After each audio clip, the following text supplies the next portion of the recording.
അട്ടപ്പാടിയിലെ മധുവിനും അട്ടപ്പള്ളത്തെ രാമനാരായണൻ ഭയ്യാറിനും ക്രൂരമായ ചില സമാനതകളുണ്ട്. അത് ഈ ഭരണകൂടങ്ങൾ പറയുന്ന വികസനത്തിന്റെ പാലും പഴവും കിട്ടാത്ത ഒരു വ്യാജ നറേറ്റീവ്, ക്ഷേമരാഷ്ട്രീയത്തിന് പുറത്തുള്ളവർ എന്നത് മാത്രമല്ല, ഒരമ്മയുടെ മക്കളെന്ന മട്ടിലാണ് വിശന്ന വയർ അകത്തെ കുടിഞ്ഞവർ. എല്ലാ പ്രതീക്ഷകളുടെയും സെമിത്തേരി പോലത്തെ കണ്ണുകളിൽ ചോര കല്ലിച്ച വല്ലാത്തൊരു ദൈന്യതയാണ്. പാതിപ്രാണൻ പട്ടിണിക്കോലങ്ങൾ. ആ ഛത്തീസ്ഗഡിന്റെ ആദിവാസി ഹൃദയഭൂമിയിൽ നിന്ന് കുടുംബം പുലർത്താൻ ഉപജീവനം തേടി അതിർത്തി കടന്ന് പാലക്കാട്ടേക്ക് എത്തിയതാണ് രാമനാരായണൻ എന്ന പാവത്തിന്റെ ഒരേ ഒരു പാതകം. ആ പോസ്റ്റ്മോർട്ടം ടേബിളിൽ നൂറുകണക്കിന് ശരീരങ്ങൾ കണ്ട് തഴക്കം വന്നൊരു ഡോക്ടർ പറയുന്നു, എന്റെ കരിയറിൽ ഇത്രയധികം മർദ്ദനപ്പാടുകളുമായ ഒരു ശരീരം കണ്ടതേയില്ല. ഓരോ ഇഞ്ചിലും മാരകമായ തിണർപ്പുകളാണ്, പരിക്കുകൾ, ആന്തരികാവയവങ്ങൾ തരിപ്പണമാണ്, വാരിയലൊടിഞ്ഞ് തലച്ചോറ് വരെ ചിതറിച്ച് കൈകഴയ്ക്കും വരെ മാറി മാറി മർദ്ദിച്ചാണ് അട്ടപ്പള്ളം നരമേധം. ആ ജോലിക്ക് പോയി കിട്ടുന്ന കൂലിയിൽ പലഹാരങ്ങളുമായി എത്തുന്ന അച്ഛന് വേണ്ടി വഴിക്കണ്ണുമായി കാത്തിരിക്കുന്ന രണ്ട് കുഞ്ഞുമക്കൾക്ക് മുന്നിലേക്ക് കേരളം അയച്ചു കൊടുക്കുന്നത് അവരുടെ പിതാവിന്റെ പറഞ്ഞു കീറിയ ശരീരമെങ്കിൽ ആയുഷ്കാലം ആ മക്കൾ കേരളമെന്ന് കേട്ടാൽ ആലില പോലെ ഉറക്കലാണ്. രാമനാരായണന്റെ അല്ല, ഈ നാടിന്റെ നെറുകം തലകീറിയ കാലന്മാരുടെ രാഷ്ട്രീയം സ്പെഷ്യൽ ബ്രാഞ്ച് പറയുന്നുണ്ട്. 4 പേർ BJP-ക്കാർ, സംഘരാഷ്ട്രീയ വക്താക്കൾ, ഒരാൾ CATU. എന്തു കുന്തമാണെങ്കിലും ആ രാഷ്ട്രീയം മനുഷ്യന്റെ രാഷ്ട്രീയമല്ല. കട്ടിപ്പാറ പോലെ കാളകൂടവർ പട്ടിയുറഞ്ഞ രാഷ്ട്രീയമാണ്, നാശത്തിന്റെ രാഷ്ട്രീയമാണ്, മുടിഞ്ഞ രാഷ്ട്രീയമാണ്. ഇല്ലാത്ത വ്യാജങ്ങൾ പറഞ്ഞ് നാട് ചോദിച്ച് തെറിവിളിച്ച് വട്ടം കൂടി മർദ്ദനം, ഒറ്റയൊന്ന് കൈപൊക്കൊന്ന് തടുക്കാൻ ആരോഗ്യമില്ലാതെ ഓടാൻ പോയിട്ട് എഴുന്നേറ്റ് നിൽക്കാനാവതില്ലാത്തൊരൽപ്പപ്രാണിയെ ബംഗ്ലാദേശിയാണോടാ എന്ന ആക്രോശത്തിൽ പാറ്റയെ കൊല്ലുന്ന ലാഘവത്തിൽ കൊല്ലണമെങ്കിൽ ആ ബ്രൂട്ടൽ സംഘത്തിന്റെ തലച്ചോറിൽ നിറഞ്ഞ വെറുപ്പിന് അളവുണ്ടോ? അനന്തമാണ്. സോഷ്യൽ മീഡിയയിൽ, വാട്സാപ്പിൽ ഇതര സംസ്ഥാനക്കാരോട് മതം പറഞ്ഞും അല്ലാതെയും വയലൻസിന്റെ വാചകമേളയാണ്. എടോ, വെറുപ്പിന്റെ ഫാക്ടറി മുതലാളിമാരെ, നിങ്ങളുടെയൊക്കെ പിതാക്കൾ, സഹോദരങ്ങൾ ഗൾഫടക്കം അന്യരാഷ്ട്രങ്ങളിൽ പോയി ബംഗാളി പണിയെടുത്തുണ്ടാക്കിയ സൗകര്യങ്ങളിലാണ് ഈ പൊളവളപ്പ്. അല്ലാതെ മന്നാ പൊഴിക്ക് മട്ടിൽ കാശും കെട്ട് കേരളത്തിന്റെ ആകാശത്തങ്ങ് പൊട്ടി വീണതല്ല. ഉണ്ടെന്ന് പറയുന്ന ഒരു നന്മയിൽ പ്രതീക്ഷ അർപ്പിച്ചൊരു രാമനെ വെറുപ്പിന്റെ പേവൈറസ് ബാധയിൽ അടിച്ചുകൊന്ന് കഴിവേറ്റി അവന്റെ ആത്മാവ് ഗതികിട്ടാതെ അലയുന്ന നാട്ടിൽ ആ പേപ്പട്ടികൾക്ക് രക്ഷപ്പെട്ടു പോകാൻ വകുപ്പുകൾ ചേർത്ത പോലീസുള്ള ഒരു നാടിനെ, നീതിക്ക് വേണ്ടി അവന്റെ മക്കൾക്ക് മോർച്ചറി പഠിക്കൽ സമരം ചെയ്യേണ്ടി വരുന്ന ഒരു നാടിനെ പ്രബുദ്ധ കേരളം ഒന്ന് മിണ്ടിപ്പോവരുത്. അസംബന്ധമാണ്. പ്രിയ പ്രേക്ഷകർക്ക് എൻകൗണ്ടറിലേക്ക് സ്വാഗതം. Shri Thomas, Shri VR Anoop, Shri Yuvaraj Gokul, Shri George Joseph, Abdul Jabbar action committee കൺവീനറാണ്. അടിച്ചുകൊന്ന രാമനാരായണനെ പാലക്കാട് നിന്ന് തൃശ്ശൂരേക്ക് എത്തിക്കാൻ ആംബുലൻസ് ഡ്രൈവർക്ക് 3500 രൂപ കൊടുക്കണമെന്ന് പോലീസ് പറഞ്ഞുവെന്നാണ് ബന്ധുക്കൾ പറയുന്നത്. ഛത്തീസ്ഗഡിലേക്ക് പാഴ്സൽ അയക്കാൻ, പാഴ്സൽ എന്ന പദം ഉപയോഗിച്ചുവെന്നാണ്, 25,000 രൂപ ആവശ്യപ്പെട്ടുവെന്നും ബന്ധുക്കൾ പറയുന്നുണ്ട്. അങ്ങനെ മരിച്ചയാളുടെ ബന്ധുക്കളുടെ കയ്യിൽ നിന്ന് പണം വാങ്ങി ആരോരും അറിയാതെ ഛത്തീസ്ഗഡിലേക്ക് പോലീസിന്റെ ഭാഷയിൽ പാഴ്സൽ ചെയ്ത് ഇല്ലാതായി പോകേണ്ട ഒരു സംഭവം ഇന്ന് നമ്മൾ ചർച്ച ചെയ്യുന്നെങ്കിൽ അതിന് കാരണം നമ്മുടെ കൂടെ ഇരിക്കുന്ന അബ്ദുൽ ജബ്ബാറാണ്. ശ്രീ അബ്ദുൽ ജബ്ബാർ, പറയൂ, അടിച്ചുകൊന്ന വാർത്ത കണ്ട് പാലക്കാട് പോയപ്പോൾ താങ്കൾ അറിഞ്ഞതെന്താണ്, കണ്ടതെന്താണ്? ഞാൻ വാർത്ത കേൾക്കുന്നത് വെള്ളിയാഴ്ച രാവിലെ ഇതേപോലെ കേരളത്തിൽ നമുക്കൊന്നും ഒരു പരിചയവുമില്ലാത്ത ഒരു നമ്മുടെ എന്താ പറയുക, നമുക്കൊക്കെ നോർത്ത് ഇന്ത്യയിലൊക്കെ ഉണ്ട് എന്ന് കേൾക്കുന്ന, സത്യം പറഞ്ഞാൽ അങ്ങനത്തെ ഒരു വാർത്ത നമ്മൾ ഈ വെള്ളിയാഴ്ച രാവിലെ ഞാൻ കേൾക്കുകയാണ്. അത് കേൾക്കുമ്പോൾ എൻ്റെ മനസ്സിൽ എൻ്റെ സഹോദരൻ അഷ്റഫ് മംഗലാപുരം ആൾക്കൂട്ടാക്രമണത്തിൽ കൊല്ലപ്പെട്ട ഒരു വ്യക്തിയാണ്. അപ്പോൾ അവനെയാണ് എനിക്ക് ഈ കാര്യത്തിൽ ഓർമ്മ വന്നത്. എനിക്ക് ഈ കേരളത്തിൽ ആൾക്കൂട്ട ആക്രമണം കേസ് കൈകാര്യം ചെയ്ത ഒരേ ഒരു വ്യക്തി ഞാനാണല്ലോ എന്നുള്ള എൻ്റെ മനസ്സിൻ്റെ ഉള്ളിൽ ഉൾത്തിരിഞ്ഞ ഒരു കാര്യമാണ് എന്നെ തൃശ്ശൂർ മെഡിക്കൽ കോളേജിൽ മോർച്ചറിയുടെ അങ്ങോട്ട് എത്തുന്നത്. ഞാൻ അവിടെ എത്തുമ്പോൾ, ഞാൻ അവിടെ നിൽക്കുമ്പോൾ നമ്മളുടെ ഒരു ഉന്നതമായിട്ടുള്ള കേരള സമൂഹം ഇവർക്കെല്ലാം പിന്തുണയായിട്ട് അവിടെ ഉണ്ടാവുമല്ലോ എന്നുള്ള ഒരു മനോഭാവത്തിലൂടെയാണ് നമ്മൾ അങ്ങോട്ട് ചെല്ലുന്നത്. പക്ഷേ ഞാൻ അവിടെ കണ്ടത് അവരുടെ ഈ കസിൻ ബ്രദറും ഒരു കൂട്ടുകാരനായിട്ടുള്ള ഒരു വ്യക്തി മാത്രമായിട്ട് അവിടെ നിൽക്കുന്നതായിട്ടാണ് കാണുന്നത്. അപ്പം ഞാൻ അവരോട് കാര്യങ്ങൾ ചോദിച്ചു. അപ്പോൾ എനിക്ക് ഹിന്ദി അത്ര വശമല്ല. അപ്പം ഞാൻ എന്ത് ചെയ്തു, ഞാൻ ഫോൺ കണക്ട് ചെയ്ത്, എനിക്ക് കർണാടക PUCL അഡ്വക്കേറ്റ് മാൻവി ഉണ്ട്, മാൻവിക്ക് ഞാൻ ഫോൺ കൈമാറി, ഇങ്ങനെ ഒരു വിഷയമുണ്ട്, നിങ്ങളൊന്ന് സംസാരിക്കുമെന്ന് പറഞ്ഞാണ്ട് അവർ സംസാരിച്ചു. എന്നിട്ട് ഞാൻ വാളയാർ പോലീസിൻ്റെ അടുത്ത്, അവിടെ വാളയാർ പോലീസിൻ്റെ ജീപ്പ് അവിടെ ഉണ്ട്, അപ്പോൾ അവരുടെ അടുത്തേക്ക് ഞാൻ പോയി. അപ്പോൾ ഞാൻ പോയിച്ചപ്പോൾ അവരെന്നോട് പറയാണ്, നീ ആരാണ്? ഞാൻ പറഞ്ഞു, ഞാനൊരു മനുഷ്യനാണ്, ഈ കേസ് ഇങ്ങനെ കൈകാര്യം ചെയ്യേണ്ടതല്ല. അപ്പോൾ അവരെന്നോട് പറയുന്നത് വെച്ചാൽ ഇത് എങ്ങനെയെങ്കിലും ഒഴിവാക്കാനുള്ള പരിപാടിയാണ്, ഞങ്ങൾ പാക്ക് ചെയ്യാനുള്ള പരിപാടിയാണെന്ന് പറഞ്ഞു. പാക്ക് ചെയ്യുക, ഒരു മനുഷ്യൻ്റെ ഒരു മൃതശരീരം പാഴ്സലാക്കാനുള്ള പരിപാടിയാണെന്നാണ് പറഞ്ഞത്. എന്നോട് ചോദിച്ചു, ഇതിൻ്റെ പൈസ ഇതിന് അങ്ങോട്ട് അയക്കാൻ ഏകദേശം 75,000 രൂപ വേണം. അപ്പോൾ എന്നോട് ചോദിച്ചു, നിങ്ങളൊന്ന് സഹായിക്കും? ഞാൻ പറഞ്ഞു, ഞാൻ സഹായിക്കാം, പക്ഷേ ഇത് സ്റ്റേറ്റ് റെസ്പോൺസിബിലിറ്റിയാണ്, ഇത് സ്റ്റേറ്റിൻ്റെ വീഴ്ച കാരണം ഉണ്ടായ ഒരു കൊലപാതകമാണ്, ഇത് ഹേറ്റ് ക്രൈമാണ്, ബ്രൂട്ടലി ക്രൈമാണ്, മോബ് ലിഞ്ചിങ് ആണ്. അതുകൊണ്ട് ഇത് നിങ്ങൾ ഇങ്ങനെ അയക്കരുത്, ഞാനിവിടെ ആളെ വിളിച്ചു കൂട്ടും എന്ന് പറഞ്ഞിട്ട് അപ്പോഴും അവർ ഈ മൃതദേഹം എത്രയും പെട്ടെന്ന് അവിടുന്ന് കൊണ്ടുപോകാൻ ഞാനും മൃതദേഹം ഇവർ പോസ്റ്റ്മോർട്ടം കഴിഞ്ഞതിൻ്റെ ശേഷം ഇവർ ഞാൻ പറഞ്ഞു ഞാനും ഉള്ളോട്ട് വരാമെന്ന് പറഞ്ഞു. പോലീസുകാരെ എന്നെ തടഞ്ഞു, നീ ഇങ്ങോട്ട് വരണ്ട, നീ ഇത് പ്രശ്നം ഉണ്ടാക്കാൻ നിൽക്കുകയാണെന്ന് പറഞ്ഞു. എനിക്ക് പിന്നെ ഞാൻ എന്താ ചെയ്തു, ഞാൻ മാൻവിനെ വിളിച്ചാൽ നിങ്ങൾക്ക് അറിയുന്ന ആളുകളോട് ഇങ്ങോട്ട് വരൂ എന്ന് പറഞ്ഞു. അവർ 2 പേര് സമുദായ മുന്നണിയിൽപ്പെട്ട, അതേപോലെ നിഖിൽ എന്ന് പറയുന്ന ഒരു BSPയുടെ പ്രവർത്തനമായിട്ടുള്ള അഡ്വക്കറ്റ് ആയിട്ടുള്ള അദ്ദേഹത്തെ ഇങ്ങോട്ട് പറഞ്ഞു വിട്ടു. അതേപോലെ തന്നെ ഞാൻ അംബിക മാഡത്തിനെ വിളിച്ചു. എനിക്ക് തൃശ്ശൂർ കുറച്ച് ബുദ്ധിമുട്ടുണ്ട്, നിങ്ങളിങ്ങനെ ഒരു പ്രശ്നമുണ്ട്, ഇത്രയും വലിയ ഒരു ആൾക്കൂട്ട ആക്രമണത്തിൽ ഇരയായിട്ടുള്ളത്, ഇവരിത് ഒതുക്കി തീർക്കാനുള്ള പരിപാടി എത്ര വേഗം വരണം എന്ന് പറഞ്ഞു. അവരും കൂടി എത്തിയത് കൊണ്ട് ഞങ്ങൾ സ്ട്രോങ്ലി ഒപ്പോസ് ചെയ്ത് ഇവരെ കൊണ്ടുപോകരുത്. അവരെ ബന്ധുക്കളെ വിളിച്ച് പറഞ്ഞു നിങ്ങൾ ഇങ്ങോട്ട് വരിക. അവൻ്റെ ഈ വ്യക്തിയുടെ നാരായണൻ എന്ന് പറയുന്ന വ്യക്തിയുടെ ഭാര്യയും മക്കളും അമ്മയും ഇവിടെ വരും എന്ന് അവരോട് പറഞ്ഞു. അവരെ ഇത് മൃതദേഹം ഏറ്റുവാങ്ങാൻ പറ്റുള്ളൂ, ഇവരതിൻ്റെ ഉത്തരവാദിത്തപ്പെട്ട ആളുകളല്ല എന്ന് പറഞ്ഞുകൊണ്ട് മാത്രമാണ്. അതും എന്നിട്ടും പിന്നീട് തഹസിൽദാർ അടക്കം പിന്നീട് ഇങ്ങനെ വിളിച്ചുകൊണ്ടിരിക്കുകയാണ് ഇത് എങ്ങനെയെങ്കിലും പോവാൻ. ആദ്യം ഇവർ ഈ ഈ ആംബുലൻസ് പണം പോലും കൊടുക്കാൻ ഇവരെ കയ്യിൽ നിന്ന് 25,000 രൂപ വാങ്ങാനുള്ള പരിപാടിയാണ്. പിന്നെ അത് കൊടുക്കാമെന്ന് പറഞ്ഞു. ഞങ്ങൾ പറഞ്ഞു അതല്ല, നിങ്ങൾ ഉദ്ദേശിക്കുന്ന കേസല്ല ഇത് ബ്രൂട്ടലി മർഡറാണ്, മോബ് ലിഞ്ചിങ്. അവിടെ ആരുമാരും എന്താണ് ഇത് ഇല്ലാതാക്കാൻ നോക്കിയ ഒരു കേസിൽ ആരുമാരും തിരിഞ്ഞു നോക്കാതെ എന്താണ് ചുറ്റുമുള്ളവർ മനുഷ്യത്വം മരവിച്ച മനുഷ്യരായി നിന്നൊരു കേസിൽ ഒരു മനുഷ്യത്വമുള്ള ഒരാളായി മാറിയതിന്, ആ കുടുംബത്തെ സഹായിച്ചതിന് സ്നേഹങ്ങൾ. ശ്രീ അബ്ദുൽ ജബ്ബാർ, താങ്കൾക്കൊരു വേദനാർമ്മയുണ്ട്. മാനസിക വെല്ലുവിളി നേരിടുന്ന താങ്കളുടെ സഹോദരൻ മംഗളൂരുവിൽ ഇതുപോലെ വ്യാജം പറഞ്ഞ് വെറുപ്പിന്റെ ശക്തികൾ വട്ടം കൂടി തല്ലിക്കൊന്നതാണ് അഷ്റഫ്, അല്ലേ?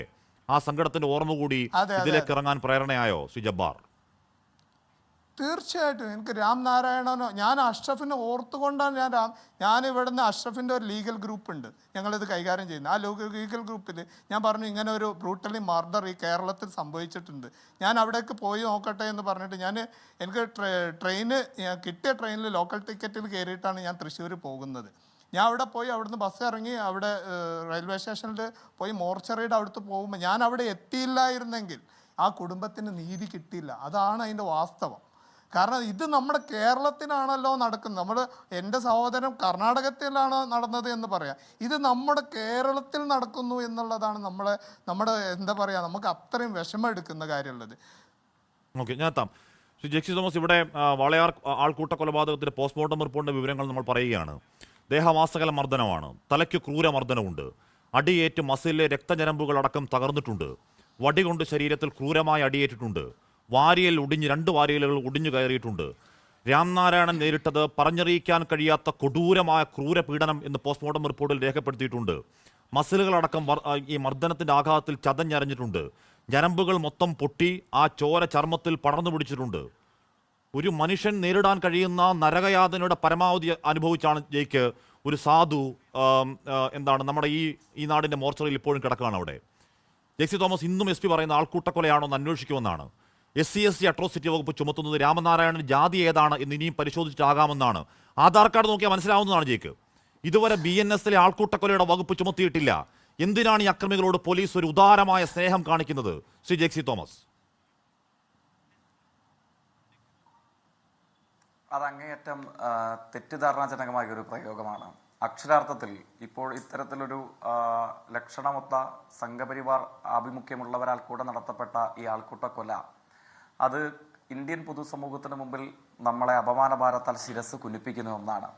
വിശാലമായ അർത്ഥത്തിൽ മനുഷ്യരായ മനുഷ്യരൊക്കെയും, നമ്മൾ മലയാളികൾ എന്ന നിലയിൽ നമുക്കൊക്കെയും കുറ്റബോധത്തോടുകൂടെ കഴുത്തു കുനിച്ചു പിടിക്കേണ്ട അപൂർവം വരുന്ന അവസരങ്ങൾ ഒന്നുകൂടെയാണ്.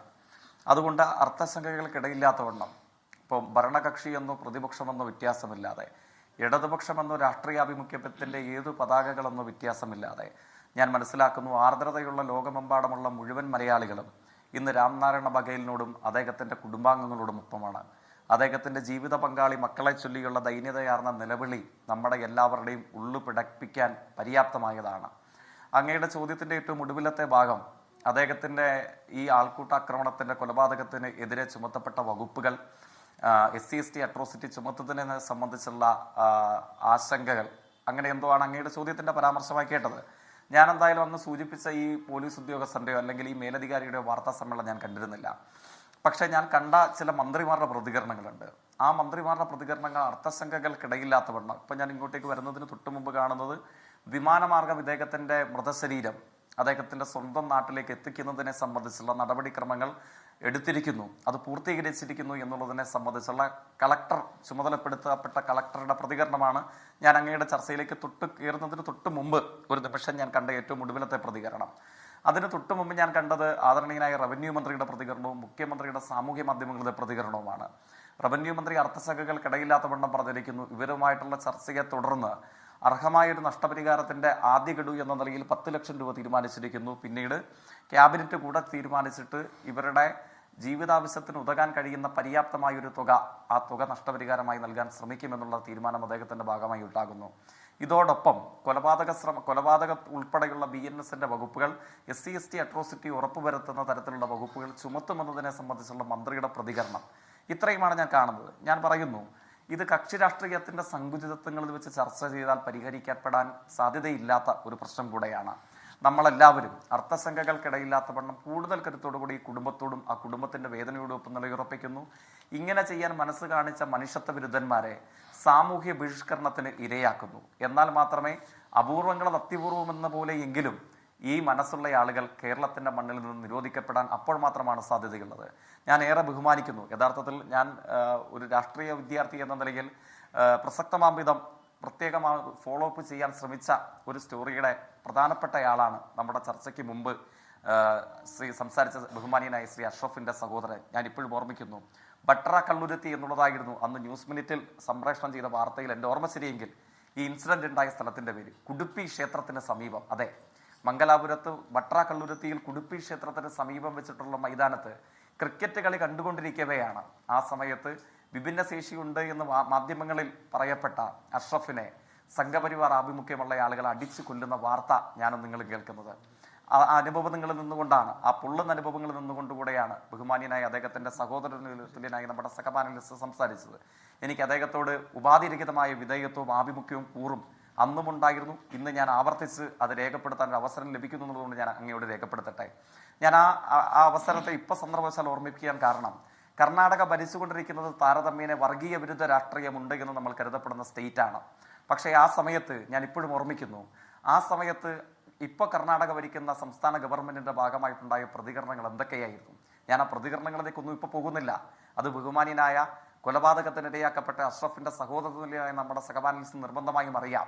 അന്ന് ഉത്തരവാദിത്തപ്പെട്ട ഈ പറയുന്ന സ്റ്റേറ്റിന്റെ ഭരണ പദവി അലങ്കരിക്കുന്ന കർണാടകയിലെ പ്രമുഖരായ, ഞാൻ വീണ്ടും പറയുന്നു, രാഷ്ട്രീയം ഞാൻ ആരോപിക്കുന്നില്ല, പക്ഷേ വർഗീയ വിരുദ്ധ രാഷ്ട്രീയത്തിന്റെ ഭാഗമെന്ന് നമ്മൾ കരുതുന്ന അവിടുത്തെ മന്ത്രിമാരിൽ പല പ്രമുഖന്മാരുടെയും പ്രതികരണം എന്തായിരുന്നു? അവിടുത്തെ കമ്മ്യൂണൽ എന്നാരോപിക്കപ്പെടുന്ന മറ്റു സംഘടനകൾക്ക് ആ അവസരത്തിൽ സ്വീകരിക്കേണ്ട വന്ന നിലപാടെന്തായിരുന്നു? അവർക്ക് പൊട്ടിത്തെറിച്ച് സ്വീകരിക്കേണ്ട വന്ന നിലപാടെന്തായിരുന്നു? മന്ത്രിസഭയ്ക്കുള്ളിൽ നിന്നുകൊണ്ട് തന്നെ ചില വ്യത്യസ്ത മതജാതി സാമുദായിക പേരുകളുടെ ഉടമകൾക്ക് സ്വീകരിക്കേണ്ട വന്ന നിലപാടെന്തായിരുന്നു? അതൊന്നും കേരളത്തിൽ ഉണ്ടാകുന്നില്ല എന്നുള്ളതാണ് ആശ്വാസ്യകരമായി ഇപ്പോൾ നമുക്ക് കൂട്ടിച്ചേർക്കാനുള്ളൊരു കാര്യം. എന്നാൽ എല്ലാം തികഞ്ഞോ?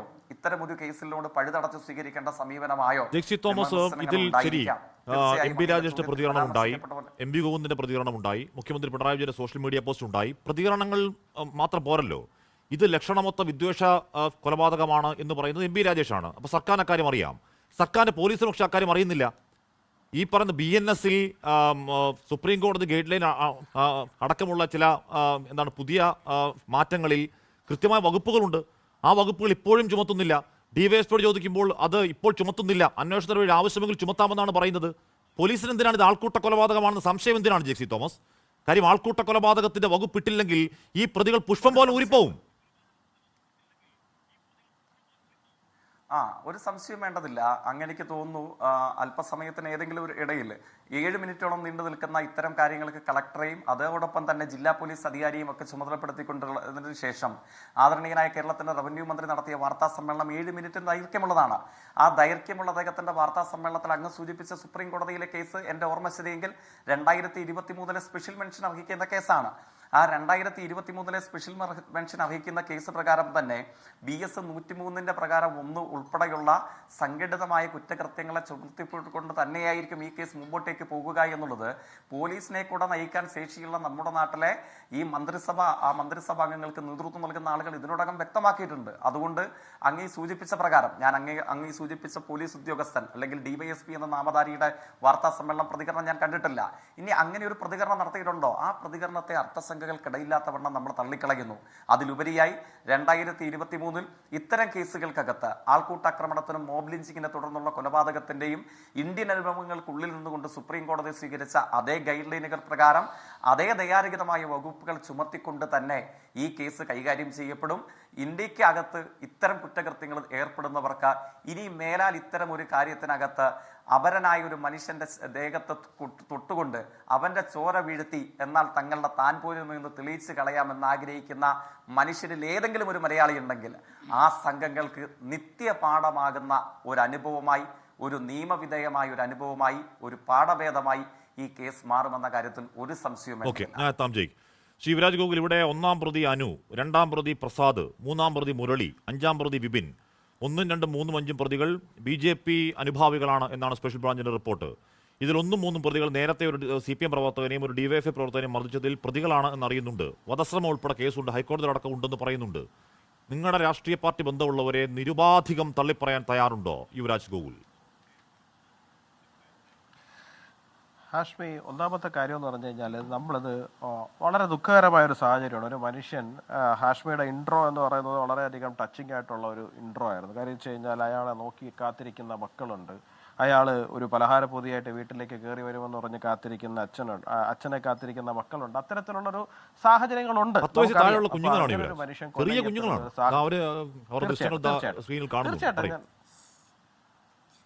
തീർച്ചയായിട്ടും. അപ്പോൾ അത്തരത്തിലൊരു മനുഷ്യൻ കൊല ചെയ്യപ്പെട്ടു. ആ കൊല ചെയ്യപ്പെടാനുണ്ടായ സാഹചര്യം എന്തായിരുന്നു? ഒരാഴ്ച മുമ്പ് അവിടെ ഒരു മോഷണം ഉണ്ടായി എന്ന് പറയുന്നുണ്ട്. അതുമായിട്ട് ബന്ധപ്പെട്ടിട്ട് അവിടെ കൂടിയെന്ന സ്ത്രീകൾ ഇത് കള്ളനാണ് എന്ന് പറഞ്ഞപ്പോൾ ആൾക്കാർ കൂടി ഒരു മോബ് സൈക്കോളജിയോടെ വർക്കൗട്ടായിട്ടുണ്ട്. ഇതിൻ്റെ അകത്ത് ഇപ്പൊ ആ പ്രതികൾ BJP-ക്കാരാണോ എന്ന് ചോദിച്ചാൽ എനിക്കറിയില്ല. നമുക്ക് എങ്ങനെയാണ് അറിയാം? ഓരോരുത്തരുടെയും രാഷ്ട്രീയം നമ്മൾ എന്റെ അഭ്യർത്ഥനയാണ് കേട്ടോ, ഞാൻ ഓവർലാപ്പ് ചെയ്യല്ല. ഇത്തരം ന്യായങ്ങളിലേക്കൊന്നും ആങ്കർ ഈ നയിക്കരുത്. അതൊരു മര്യാദയല്ല. ഏത്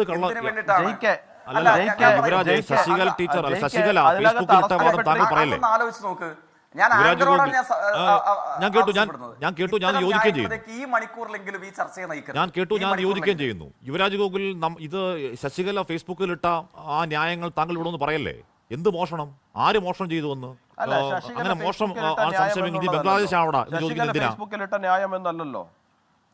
അല്ല, ഞാനൊരു കാര്യം ഹാഷ്മി, എന്നെ കംപ്ലീറ്റ് ചെയ്യാൻ അനുവദിക്കുക. ജയ്ക്ക് വലുതായിട്ട് തുള്ളണ്ട. കാര്യം വെച്ച് കഴിഞ്ഞാൽ ഇപ്പോൾ 15ഓളം പ്രതികളുണ്ട്. അതിനകത്ത് 5 പേര് അറസ്റ്റ് ചെയ്തിട്ടുണ്ട്. അതിനകത്ത് ഒരാൾ CITU പ്രവർത്തകനാണെന്നുള്ള കാര്യത്തെക്കുറിച്ചിട്ട് എല്ലാവർക്കും അറിയാം. ബാക്കിയുള്ളവർ BJP അനുഭാവികളാണ് എന്ന് പറയുന്നതേ ഉള്ളൂ. BJP-യുടെ പ്രവർത്തകരാണെന്നോ BJP-യുടെ നേതാക്കളാണെന്നോ BJP-യുടെ RSS-ന്റെ എന്തെങ്കിലും ചുമതലയിൽ ഇരിക്കുന്നവരാണെന്നോ എന്നുള്ള അഭിപ്രായങ്ങളൊന്നും പോലീസോ അല്ലെങ്കിൽ മറ്റാരെങ്കിലോ പറഞ്ഞതായിട്ട് എൻ്റെ അറിവിലില്ല. നിങ്ങൾ പറയുന്നു അനുഭാവിയാണോ അല്ലയോ എന്നുള്ള കാര്യം അവരാണ് പറയേണ്ടത്, നമുക്കറിയില്ല. പാർട്ടിക്ക് ഔദ്യോഗികമായിട്ട് അവർ പാർട്ടിയുടെ ചുമതലയിൽ ഇരിക്കുന്നുണ്ടോ അല്ലെങ്കിൽ RSS-ൻ്റെയോ മറ്റ് അനുബന്ധ പ്രസ്ഥാനങ്ങളുടെ ചുമതലയിൽ ഇരിക്കുന്നുണ്ടോ ഇല്ലയോ എന്നുള്ളതാണ് പ്രധാനം. ഞങ്ങളുടെ ആരുടെ അറിവിൽ അങ്ങനെയൊന്നും ഇല്ല. എന്തായാലും നിങ്ങളുടെ ഔദ്യോഗികമായിട്ട് നിങ്ങളുടെ പക്ഷത്ത് നിൽക്കുന്ന ഒരാൾ അതിനകത്തുണ്ട്. അതുകൊണ്ട് ജയ്ക്ക് കൂടുതൽ തുള്ളണ്ട. ഓക്കെ, അതുകൊണ്ട് ആദ്യം എന്നെ ഒന്ന് പറയാൻ അനുവദിക്കുക. ഇത്തരത്തിലൊരു വിഷയം ഉണ്ടായിട്ടുണ്ട്. ആ വിഷയം അതീവ ദുഃഖകരമാണ്. അവരിനി ഏത് രാഷ്ട്രീയ പ്രസ്ഥാനത്തിലുള്ളവരായിരുന്നാലും ശരി തന്നെയാണ്, മനുഷ്യത്വഹീനമായിട്ടുള്ള പ്രവൃത്തിയാണ് അവർ ചെയ്തിരിക്കുന്നത്. നിരുപാധികം അവരെ തള്ളിപ്പറയാൻ വേണ്ടിയിട്ട് ആർക്കും രണ്ടാമതൊന്നും ആലോചിക്കേണ്ട കാര്യമില്ല. നമ്മുടെ ശ്രീനിവാസൻ, അതുല്യനായ കലാകാരൻ, മരിച്ചിട്ട് 2 ദിവസമേ ആയിട്ടുള്ളൂ. അദ്ദേഹം 10-30 വർഷങ്ങൾക്ക് മുമ്പ് സന്ദേശത്തിൽ എഴുതി വെച്ച കാര്യങ്ങൾ ഇന്നും വളരെയധികം പ്രസക്തമായിട്ട് മാറിക്കൊണ്ടിരിക്കുകയാണ്. അന്ന് ഒരു മരിച്ചു കിടക്കുന്ന ഒരാളുടെ പേരിൽ ഇത് എൻ്റെതാണ് എന്ന് പറഞ്ഞ് തള്ളിക്കൊണ്ടിരുന്ന ആൾക്കാർ ഇന്ന് മാറിയിട്ട് മാറി നിന്നിട്ട് ഇത് അവരാണ് ഇത് ചെയ്തത് എന്ന് പറയുന്ന തലത്തിലേക്ക് ഒരു ഡെഡ് ബോഡിയും വെച്ചിട്ട് ഇത്തരത്തിൽ കക്ഷി രാഷ്ട്രീയ വിലപേശൽ നടത്തുന്നത് അതീവ ദുഃഖകരമായിട്ടുള്ള കാര്യമാണ്. ഒരു 4-5 വർഷങ്ങൾക്ക് മുമ്പ് നമ്മുടെ നാട്ടിൽ അട്ടപ്പാടിയിൽ മധു എന്ന് പറയുന്ന പാവപ്പെട്ട ഒരു ചെറുപ്പക്കാരനെ ഭക്ഷണത്തിന്റെ പേരിൽ തല്ലിക്കൊന്നു. ആ തല്ലിക്കൊന്നതിനകത്ത് 10-20 പ്രതികളുണ്ടായിരുന്നു. വിവിധ മതവിഭാഗത്തിലുള്ള ആൾക്കാരുണ്ടായിരുന്നു, വിവിധ രാഷ്ട്രീയ പാർട്ടികളിലുള്ള ആൾക്കാരുണ്ടായിരുന്നു. അപ്പോൾ ഇതൊക്കെ നമ്മുടെ നാട്ടിനകത്ത് സംഭവിച്ചിട്ടുണ്ട്. കഴിഞ്ഞ ദിവസവും സംഭവിച്ചത് അതീവ ദുഃഖകരമാണ്.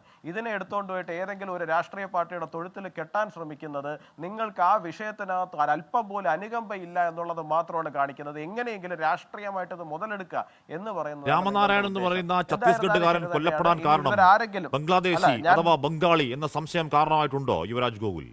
താങ്കൾ പറയുന്ന മോഷണമാണ് കാരണമെങ്കിൽ, സംശയമെങ്കിൽ എന്തിനാണ് ബംഗ്ലാദേശി അവിടെ എന്ന് ചോദിച്ച് അടിച്ചു കൊല്ലുന്ന കാര്യം എന്താ?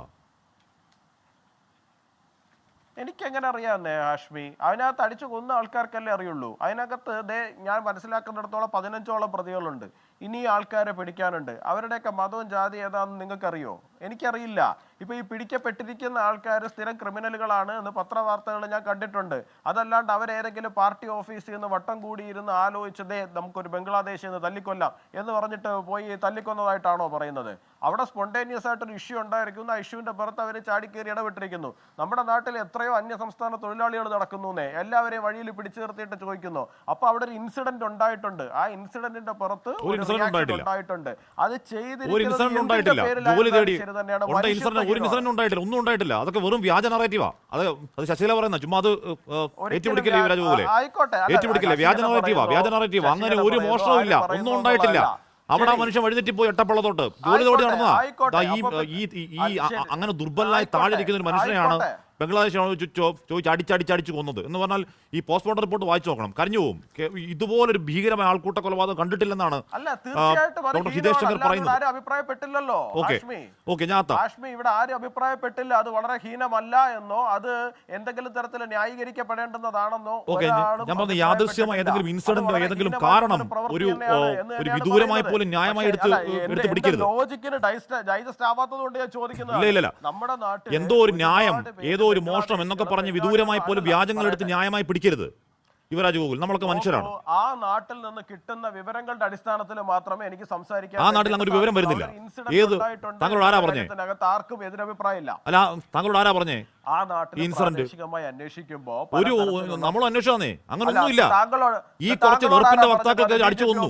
തീരുമാനം എടുത്തിട്ട് പോയതാണ്. അല്ലല്ല, ഞാൻ ചോദിക്കട്ടെ, കുറച്ച് വെറുപ്പിന്റെ വക്താക്കൾ കൂടി അടിച്ചു കൊന്നു. അതല്ലാതെ ഈ പറഞ്ഞ താങ്കളോട് വിളിച്ച് പറഞ്ഞ ആൾ അങ്ങനെ പറഞ്ഞ അങ്ങനെയാണെങ്കിൽ ഈ പറഞ്ഞ വെറുപ്പിന്റെ രാഷ്ട്രീയത്തിൽ ആൾക്കാരായിരിക്കും ഇവിടെ ഇരുന്ന് വെറുപ്പ് പ്രചരിപ്പിക്കാൻ ശ്രമിക്കുന്നു. നിങ്ങളെ പോലുള്ള വെറുപ്പിന്റെ വക്താക്കൾ ഇവിടെ ഇരുന്ന്. താങ്കളോട് ഈ മോഷണത്തിന്റെ കഥയൊക്കെ പറഞ്ഞത് ഏതെങ്കിലും വെറുപ്പിന്റെ രാഷ്ട്രീയത്തിന്റെ വക്താക്കളായിരിക്കും. താങ്കളോട് ആരാ പറഞ്ഞത്? അവിടുത്തെ മനുഷ്യരോട് ചോദിച്ചു നോക്ക്, ഈ മോഷണം ഉണ്ടോ? ഒരു മോഷണവും ഇല്ല, ഒന്നുമില്ല. ഒരു പാവത്തിനെ അടിച്ചു കൊന്നു, അത്രേ ഉള്ളൂ. അതിനപ്പുറവും ഇല്ല, ഇപ്പുറവും ഇല്ല. അതിനൊരു ലോജിക്കും ഇല്ല, അടിച്ചു കൊന്നു. സ്ത്രീകൾ ഉൾപ്പെടെ ഇടപെട്ടിട്ടുണ്ട് എന്നും നോക്ക്. എന്റെ നറേറ്റീവ് അല്ല, മാതൃഭൂമിയുടെ വാർത്തയാണ് ഞാൻ വായിച്ചത്. മാതൃഭൂമിയുടെ വാർത്ത അനുസരിച്ചിട്ട് അവര് പറയുന്നത് ആ വിഷയത്തിനകത്ത് സ്ത്രീകൾ ഉൾപ്പെടെയുള്ള ആൾക്കാർ അതിനകത്തുണ്ടായിരുന്നു. സ്ത്രീകൾക്ക് എന്താ വെറുപ്പിന്റെ വക്താക്കളായി കൂടുന്നൊന്നുമില്ലല്ലോ. ഞാൻ പറയുന്നത് ഇല്ല, സ്ത്രീകൾക്ക് എന്താ വെറുപ്പിന്റെ വക്താക്കളായി കൂടാ എന്നൊന്നും ഇല്ലല്ലോ. അതിന് മോഷണം കാരണം ആണോന്നില്ലല്ലോ. പറഞ്ഞോട്ടെ ഹാഷ്മി, ഞാൻ എന്നെ ഒന്ന് പറയാൻ അനുവദിക്കുമോ? ഇതിനകത്ത് 10-15ഓളം പ്രതികളുണ്ട് എന്നുള്ള കാര്യം പറയുന്നുണ്ട്. സ്ത്രീകൾ ഉൾപ്പെടെയുള്ള ആൾക്കാരുണ്ട് എന്ന് പറയുന്നുണ്ട്. അവരെന്ത് കാരണത്തിനാണ് പെട്ടെന്ന് ഒരാളെ കണ്ടപ്പോൾ അവിടെ വളഞ്ഞുകൂടി വരുന്നത് എന്നുള്ള കാര്യം പോലീസ് അന്വേഷിക്കും. അന്വേഷിച്ചിട്ട് സബ്മിറ്റ് ചെയ്യും. ബംഗ്ലാദേശിയാണോ? അതിനു മുമ്പേ അല്ലല്ല, നിങ്ങളെ ആ ചോദ്യം ഉണ്ട്. അടിച്ചു കൊല്ലാൻ കാരണമായി ചോദ്യത്തിലുണ്ട്. ബംഗ്ലാദേശിയാണോ എന്ന് സംശയമായിരുന്നു. ആ സംശയം ഉണ്ടാവുന്ന എങ്ങനാ എന്നൊരു ചോദ്യം വിശാലമായ ചോദ്യമാണ്. നാട്ടിൽ ഒരുപാട്, ഞാൻ ചോദിക്കുന്നത്, നമ്മുടെ നാട്ടിൽ ഒരുപാട് അന്യ സംസ്ഥാന തൊഴിലാളികൾ വരികയും ജോലി എടുക്കുകയും ചെയ്യുന്നുണ്ട്. അടിച്ചു കൊല്ലാൻ കാരണമുണ്ടെന്ന് താങ്കൾ പറയുന്നത്. പോയി ചോദിക്കേണ്ട. നിങ്ങൾ Yuvraj Gokul B J P വക്താവ് പറയുന്നത് ഇത്രയും ക്രൂരമായി കിരാതമായി അടിച്ചു കൊല്ലാൻ ഒരു ന്യായമുണ്ട്, ഒരു കാരണമുണ്ടെന്നാണ് പറയുന്നത്. യുവരാജ് ഗോകുൽ പറയുന്നത് അങ്ങനെ ക്രൂരമായി നരമേധം നടത്താൻ ഒരു കാരണമുണ്ട് എന്നാ പറയുന്നത്. ഇതിനകത്തൊരു ഇവിടെ കക്ഷിരാഷ്ട്രീയം ഒന്നും ആരും പറഞ്ഞില്ല.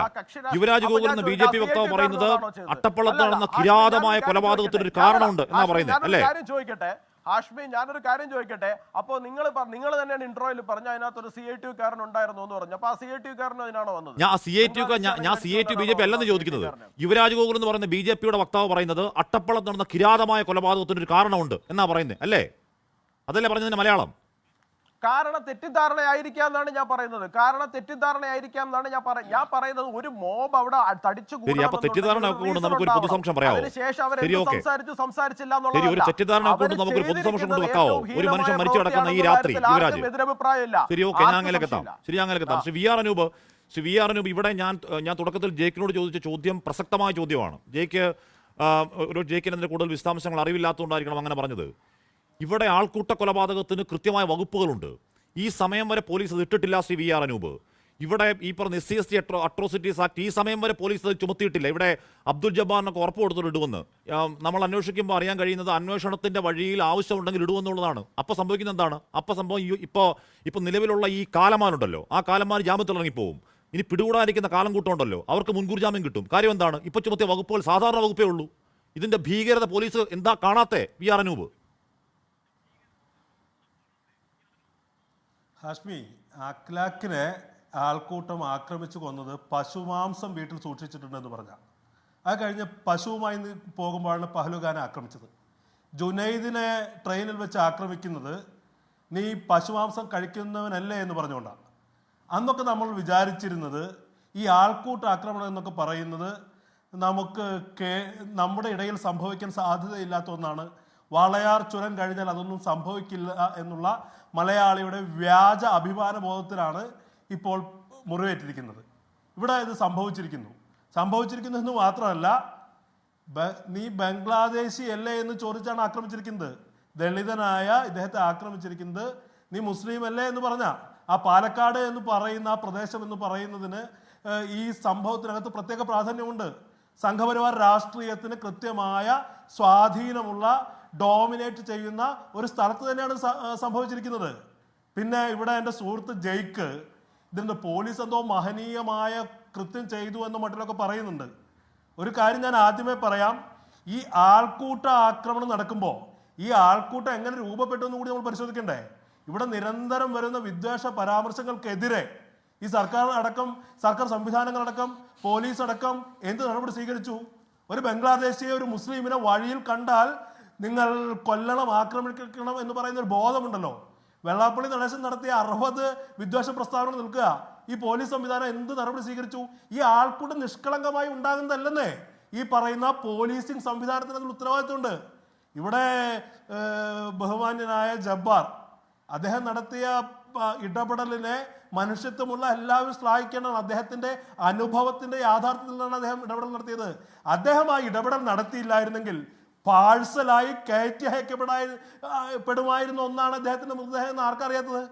പിന്നെ ഒരു കാര്യം, ഞാനിവിടെ ജയ്ക്കിൻ്റെ ചർച്ചകളിലേക്ക് CPM-ഉമായി അല്ലെങ്കിൽ പോലീസിങ്ങുമായി പരസ്പരമുള്ള ഏറ്റുമുട്ടലിലേക്ക് ചർച്ച വികസിപ്പിക്കാനേ ആഗ്രഹിക്കുന്ന ഒരാളല്ല. ഇതിനെ ഒരുമിച്ച് അപലപിക്കണം എന്ന അഭിപ്രായമുള്ള ആളല്ല. അപ്പോൾ പോലും ജയ്ക്ക് ശ്രമിക്കുന്നത് കേരളത്തിലെ പോലീസിങ്ങിന്റെ മേന്മ, മന്ത്രിമാർ ഈ പറയുന്ന പ്രസ്താവനകൾ നടത്തി ഈ സമയത്ത് പോലും ഈ മൃതദേഹം വന്ന് വില്ലേജ് ഓഫീസറുടെ കയ്യിൽ നിന്ന് ജാതി സർട്ടിഫിക്കറ്റ് മേടിക്കണമെന്ന അവസ്ഥയിലേക്ക് ഇവിടുത്തെ സംവിധാനം നിൽക്കുമ്പോൾ ഈ സംവിധാനം മനുഷ്യത്വരഹിതാണെന്നേ. ഈ സംവിധാനം ആധാർ കാർഡ് നോക്കിയാൽ പോരെ? ഒരു കാര്യം കൂടി ഞാൻ പറയുന്നത്, ഈ രാമനാരായണൻ ഭാഗേലിന്റെ ജാതിയാണ് പ്രശ്നമെങ്കിൽ, ജാതി അറിയണമെങ്കിൽ ആധാർ കാർഡ് നോക്കിയാൽ പോരെ? ഈ SP-ക്ക് അതറിയാം, അത് ഒട്ടും വഴിയില്ലേ? ചുമത്തണ്ട എന്നാണ് ആലോചന. അതുകൊണ്ടാ. അത് മാത്രമല്ല, ഇത് ഈ ഒരു മൃതദേഹത്തിന് മുന്നിൽ, ഇത്തരം ദാരുണമായൊരു സംഭവത്തിന് മുന്നിൽ മനുഷ്യത്വമുള്ള ആളുകളൊക്കെ പകച്ചു നിൽക്കുമ്പോൾ ഒരു സർക്കാർ സംവിധാനം ഉണർന്ന് പ്രവർത്തിക്കേണ്ടതുണ്ട്. അതിനപ്പുറത്ത് ഈ സാങ്കേതികത്വത്തിൽ ഊഞ്ഞാലാടുന്നത് ആരെ സംരക്ഷിക്കാനാ? ഈ കേസിൽ ആരെ സംരക്ഷിക്കാനാ? പിന്നെ അദ്ദേഹം പറഞ്ഞൊരു കാര്യത്തിന് ഞാൻ കോൺഗ്രസ് പ്രതിനിധി എന്നുള്ള രീതിയിൽ കൂടി മറുപടി പറയേണ്ടതുണ്ട്. ഇപ്പൊ കർണാടക സർക്കാരിന്റെ കാര്യം അദ്ദേഹം പറഞ്ഞു.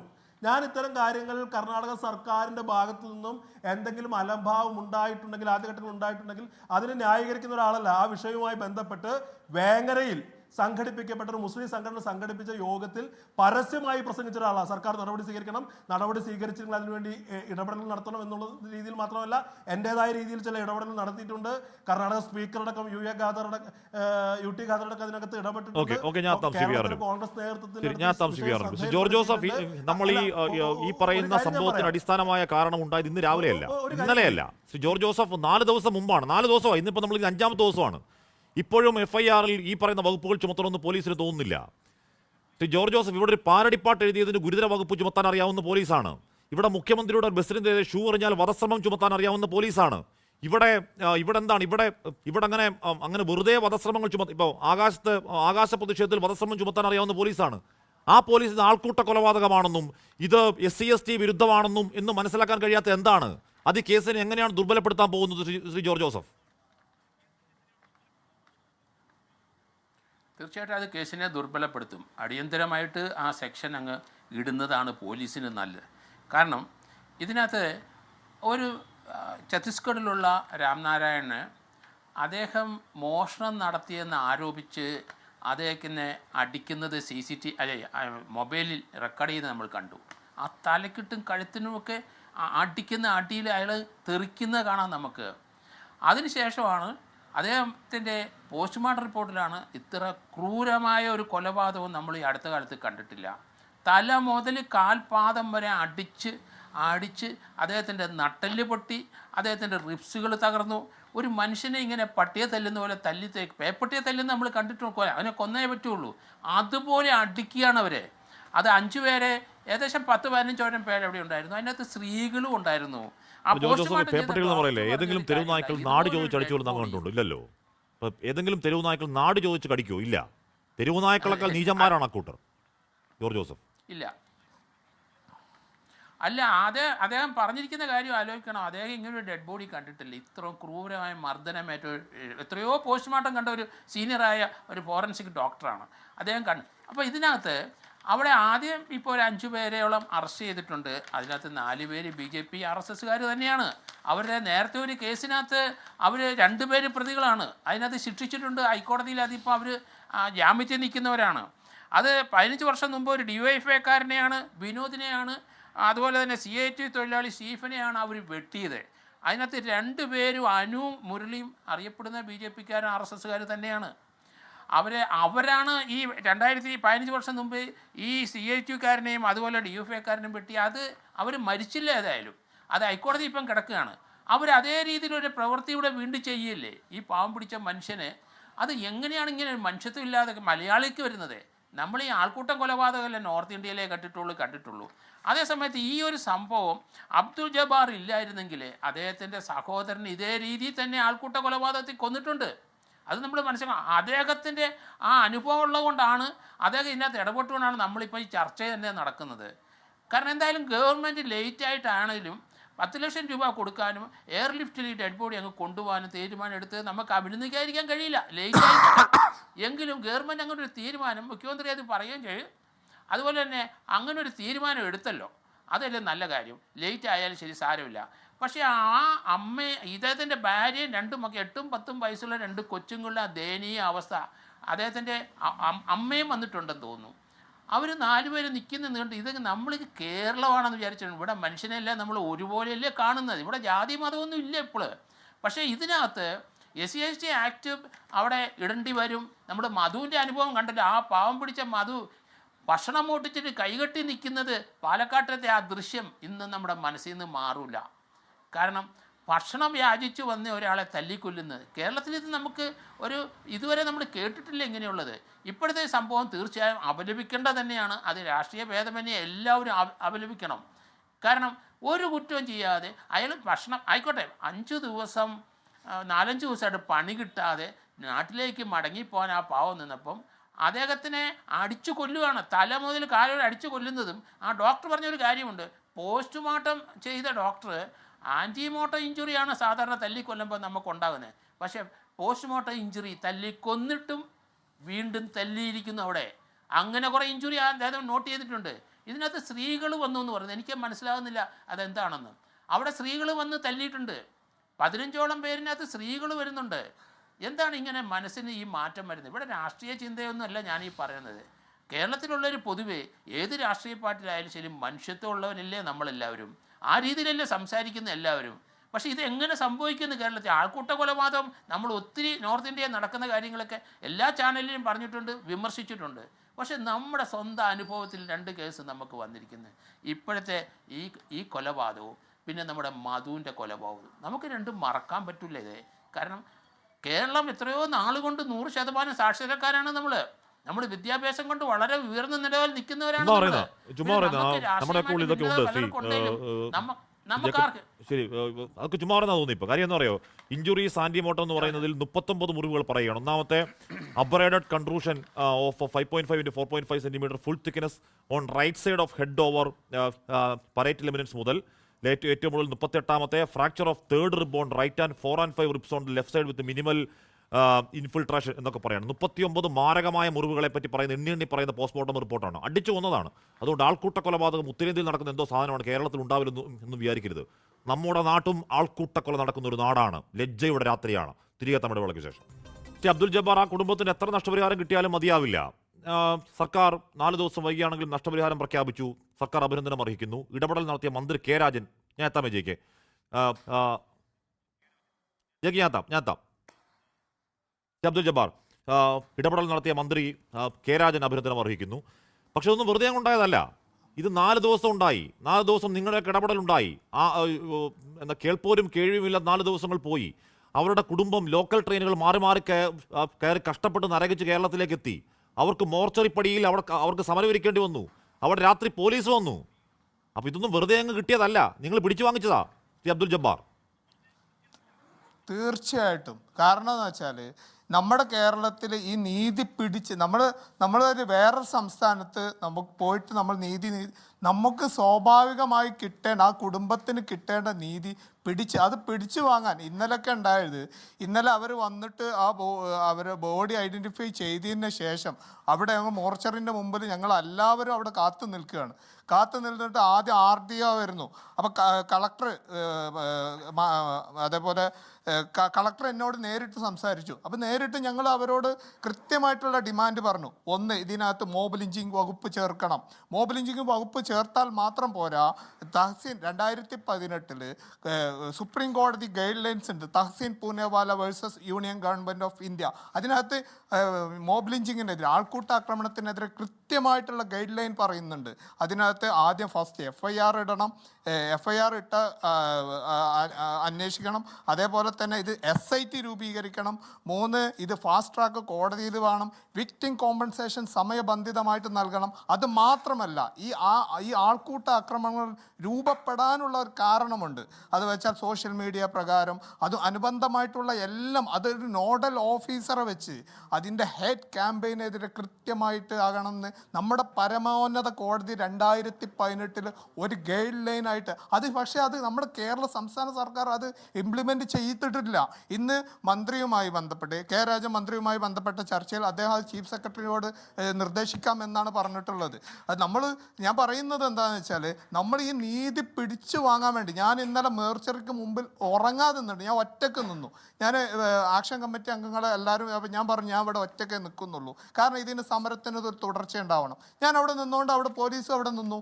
കാരണം പോലീസുകാർ ഞാൻ പറഞ്ഞു, എന്നെ പരിചയമുള്ള പോലീസുകാരൻ ഞാൻ പറഞ്ഞു ഞാനിവിടെ നിൽക്കുകയാണ്. കാരണം എനിക്ക് ഇതിന് നീതി വാങ്ങിച്ചിട്ടല്ലാതെ പോകില്ല. കാരണം നമ്മളിത് ഒരു വലിയൊരു സമൂഹം ഇതിനു വേണ്ടിയിട്ട് നിന്നിട്ടും സ്റ്റേറ്റ് അതിനനുസരിച്ച് റെസ്പോൺസിബിലിറ്റി ഇല്ല. നമ്മൾ ഒരു ഘട്ടത്തിൽ ഇത് കരുതി പോവുകയാണ്, ഇവിടെ ഭരിക്കുന്നത് സംഘപരിവാർ ആണോ എന്നുള്ളത് നമ്മൾ കരുതി പോകുന്നൊരു അവസ്ഥ നമ്മളിതിലോട് വന്നു ചേർന്നിട്ടുണ്ട്. ഞാൻ കെ രാജ മിനിസ്റ്ററോടും കൂടി പറഞ്ഞു, നിങ്ങൾ ഈ കേസ് നമ്മുടെ രാജ്യത്ത് ഇനി നടക്കുന്ന ആൾക്കൂട്ട ആക്രമണത്തിന് എതിരായിട്ടുള്ള റഫറൻസ് ആയിട്ട് മാറണം. അതിശക്തമായിട്ടുള്ള തഹസീൻ പൂനെവാല ഗൈഡ് ലൈൻസ് കൃത്യമായിട്ട് ഇംപ്ലിമെൻ്റ് ചെയ്തിട്ടുള്ള, അതേപോലെ തന്നെ SC അദ്ദേഹം ഒരു SC വിഭാഗത്തിൽപ്പെട്ട അതിനെതിരെയുള്ള ആക്രമണത്തിൻ്റെ എല്ലാ വകുപ്പുകളും ചേർത്തിക്കൊണ്ട് ഈ ഒരു കേസ് ഇത് കേവലമായിട്ടൊരു കളവ് എന്ന് അതൊക്കെ വെറുതെ പറയുന്നതാണ്. ഞാൻ സീരിയസ്ലി സംശയിക്കുന്നു. കാര്യം നമ്മൾ ഏറ്റവും കൂടുതൽ അന്വേഷിക്കുമ്പോഴും അന്വേഷണത്തിന്റെ വഴിയിൽ ആവശ്യമുണ്ടെങ്കിൽ താങ്കൾ ഈ പറയുന്ന വകുപ്പൊക്കെ ചുമത്തുമെന്നാണ് പറയുന്നത്. അപ്പോഴത്തേക്ക് പ്രതികളൊക്കെ ഊരിപ്പോകും അബ്ദുൽ ജബ്ബാർ. അപ്പോൾ ഒരു ജാഗ്രത വേണം എന്ന് ഞാൻ താങ്കളോട് പറയുകയാണ്. ജെക്സി തോമസ്, ഇവിടെ ഒരു മരണത്തിന്റെ രാത്രി, സങ്കടത്തിന്റെ രാത്രി, അനാഥരായ 2 കുഞ്ഞുമക്കളുടെ വേദന, അത് ഏത് നാട്ടിലെയും അവരുടെ വേദന മലയാളിയാണോ ഛത്തീസ്ഗഡുകാരനാണോ ഗുജറാത്തിയാണോ എന്നില്ലല്ലോ. 2 കുഞ്ഞുമക്കളുടെ വേദനയുള്ള രാത്രി, അതിൻ്റെ കാരണം തെറ്റിദ്ധാരണ പറയൽ അന്യായമാണ്.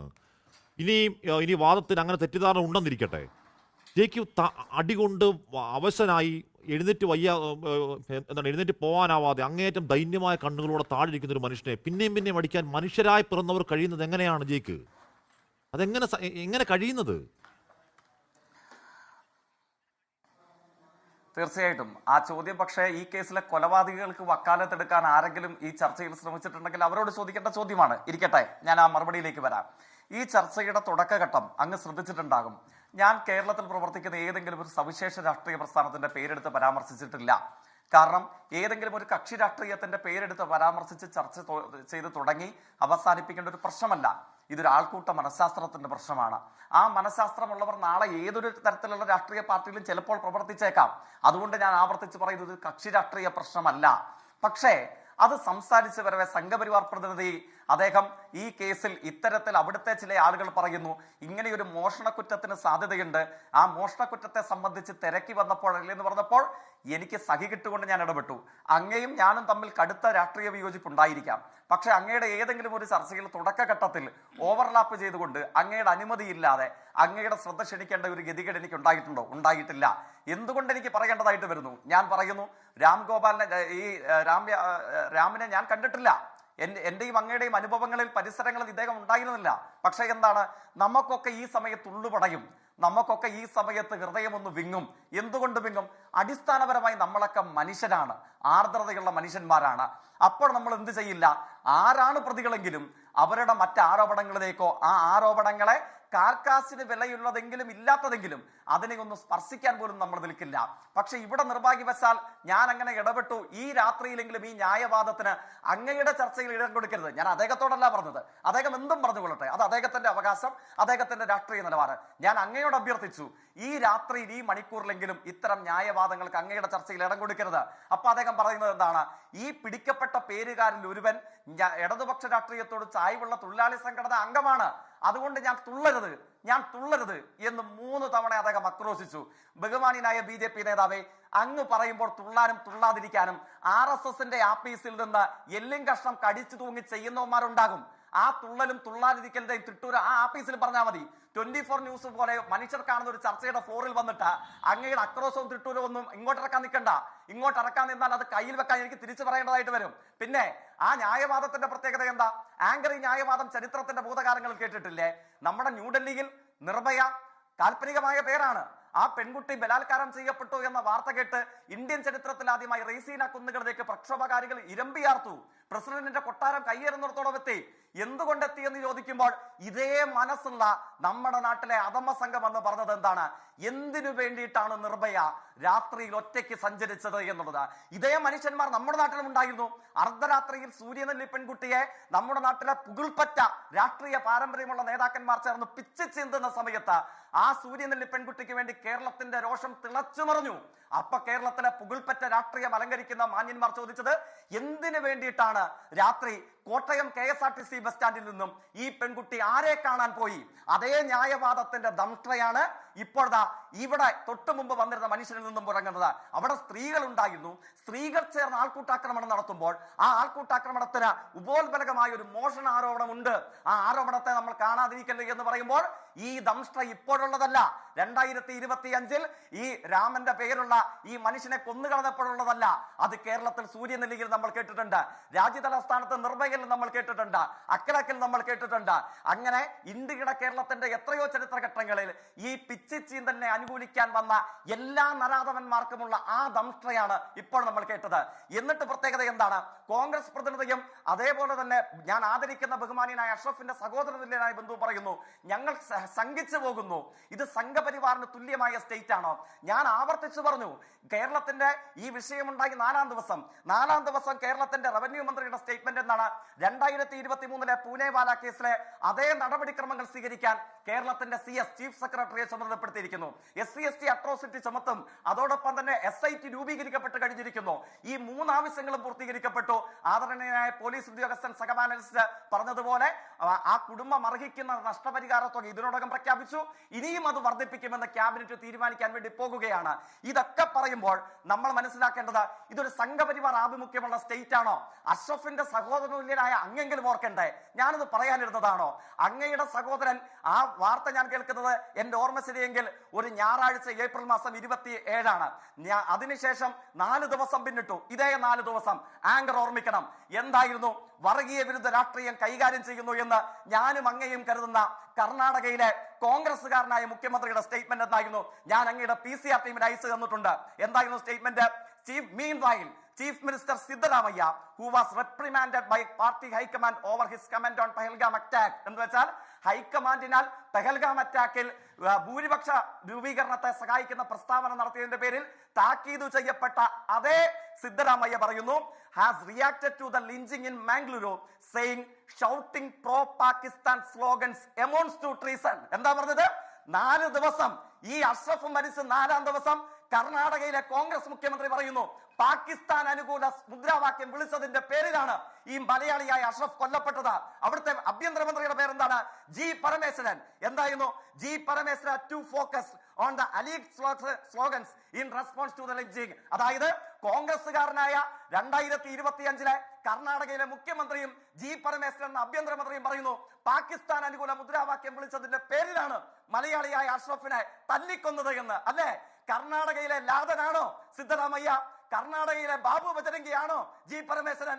അതാണോ കേരളത്തിന്റെ അനുഭവം? സത്യസന്ധമായി നിങ്ങൾ പറ, അതാണോ കേരളത്തിന്റെ അനുഭവം? കൊല്ലപ്പെട്ട 4-ാം ദിവസം കേരളത്തിന്റെ മന്ത്രിസഭാംഗം പറഞ്ഞത് എന്താണ്?